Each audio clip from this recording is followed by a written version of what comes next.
Bakıda maskalı oğrular peyda olubmuş. Bu ərazilərdə silsilə oğurluq hadisəsi. Bakıda marketlərdən 50 min manat dəyərində oğurluq edən şəxslər saxlanılıb. Report xəbər verir ki, bu barədə Daxili İşlər Nazirliyi məlumat yayıb. Qeyd olunub ki, Bakı şəhərinin Xətai və digər rayonlarında yerləşən marketlərdən silsilə oğurluqlar edilib. Naməlum şəxslər müxtəlif vaxtlarda şəxsiyyətlərini gizlətmək məqsədi ilə xüsusi maskalarla kamuflyaj olunaraq ondan artıq marketi talayıblar. Onlar həmin marketlərdən 6000 manat dəyərində tütün məmulatı, ödəmə terminalları və kassalardan ümumilikdə 44500 manata yaxın nağd pul vəsaitini ələ keçiriblər.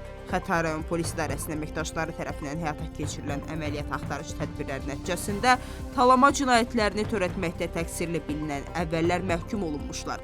25 yaşlı Ərəsdün Məmmədov və həmyaşıdı Rəhman Məhərrəmov saxlanılıblar.